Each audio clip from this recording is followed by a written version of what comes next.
vous n'avez pas accès à la totalité de vous-même. Et c'est pareil. On est tous, entre guillemets, sous la forme de l'être bipolaire scindé en deux. Nous sommes coupés en deux. Mais votre autre partie de vous-même est en vous-même quand même. Mais c'est comme ce que nous sommes. Oh, putain. Il faut me suivre, hein, je sais. Regardez la biologie de l'humain. Regardez. On est deux ou on est un? Un bras gauche, bras droit, cerveau gauche, cerveau droit, œil gauche, œil droit, le nez, de narines, de mains, de jambes, tout est double. Hein. Il n'y a qu'au niveau des organes où c'est plus mitigé. Hein. Mais quelque part, nous sommes deux et ça communique pas bien. Notre défaut en tant qu'humain, en tant que biologiquement parlant, hein, c'est qu'il n'y a pas une vraie communication des hémisphères. Il y a tantôt à gauche, tantôt à droite, tantôt un peu des deux, mais il n'y a pas une réelle fusion de la totalité des deux parties. J'espère que vous me suivez, parce que là, c'est la clé de l'humanité. Hein.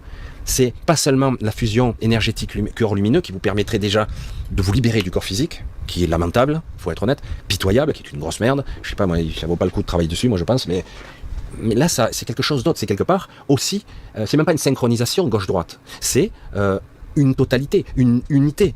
Parce que pour l'instant, nous vivons la division. Gauche ou droit? T'es plutôt rationnel ou plutôt rêveur? Plutôt créatif, artistique ou plutôt bâtisseur, machin? Et pourquoi je ne serais pas les deux? Alors certains ont la prétention d'être les deux, cerveau gauche et cerveau droit. Et c'est faux, ils sont un peu des deux. Mais c'est comme un système multitâche, ça va des deux côtés, mais ils ne travaillent pas en tandem. Parce que les êtres qui sont unifiés, les galactiques, certains qui ont des corps mieux foutus, j'allais dire, ben, ils ont une potentialité de l'ordre de 1000 fois supérieure à la nôtre. Et oui, nous sommes handicapés.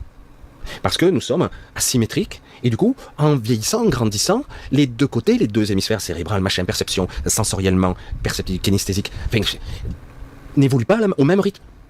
Parce que tantôt, vous avez un choc émotionnel, un traumatisme, un accident, donc ça peut être, vous basculez à gauche, puis tantôt, il se passe autre chose, vous tranchez, dire je ne veux plus de ça, vous repassez, basculez à droite. Il y a comme des marqueurs, et même si vous utilisez l'autre hémisphère, mais plus en soutien, c'est pas quelque chose d'unifié.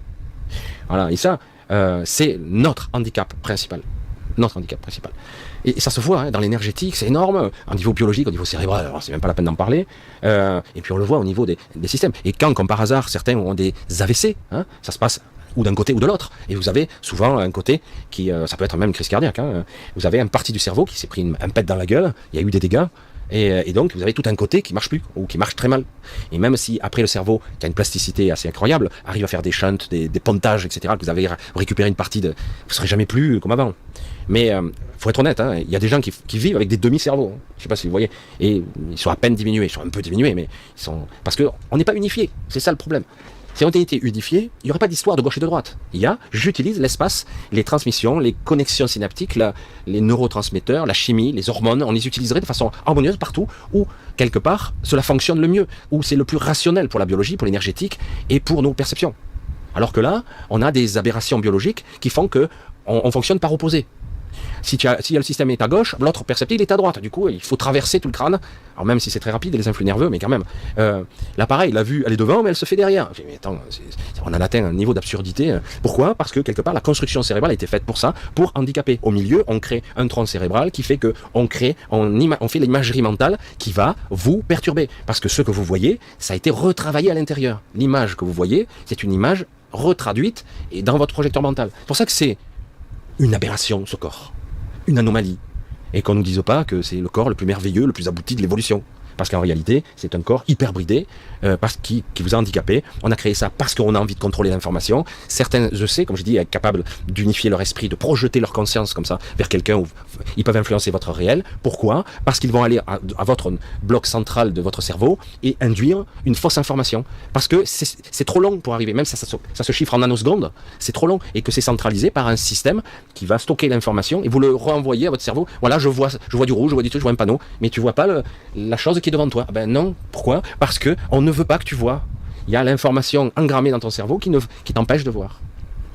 Donc, c'est pour ça que quelque part, tout ça, évidemment, Sylvia le connaît par cœur. Elle le sait, elle a vécu la souffrance. Parce qu'on pourrait se dire, ah, c'est une déesse, machin, ouais, c'est fabuleux. Ben bon courage.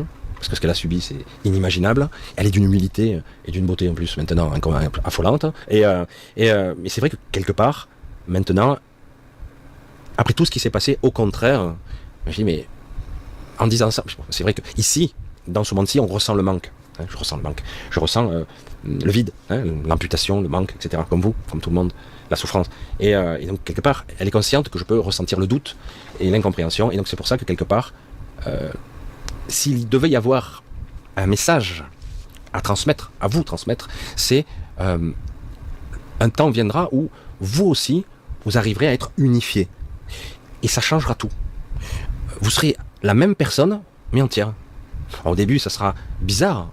C'est comme un système qui se recalibre. Certains vivent des petites transformations comme ça déjà. Des connexions, des remises à zéro. L'ego, lui, il trie, il hurle. Non, je veux pas changer. T'as pas le choix, Toto, dans les bonnes celles-là. Et surtout, c'est plus toi le centre. Toi, tu es censé être un outil. C'est terrible à dire ça. Parce que nous utilisons cette biologie, pour l'instant, comme véhicule. Hein. Et donc, quelque part, il devrait être à notre service, et pas l'inverse. Et c'est ça qui a été inversé, tout a été inversé. Donc, quelque part, ce message d'espoir qu'elle essaie de nous délivrer, que je peux retranscrire difficilement, je vais encore sortir ce mot que je déteste, mais qui est pourtant magnifique quand ça a été dit par elle, c'est un message d'espoir, de sublime, et d'humilité extrême. Parce que le paradoxe de tout ça, nous pourrions être entiers, complets, mais avoir un champ de perception qui sera beaucoup plus large que ce corps, beaucoup plus grand que ce corps. Oui, même s'il y avait des modifications biologiques et génétiques, ce qui peut se produire, dans ce cas, elles seront mineures. Ce sera des petites transformations. Il n'y aura pas de grosses métamorphoses, que le cerveau se transforme, que les connexions se fassent. Même si ça se faisait, elles seront mineures. Elles se feraient. Ça serait visible, mais ça sera mineur. C'est à un autre niveau que ça va se situer, où il y aura un regard proche, ici, physique, mental, rationnel, égotique.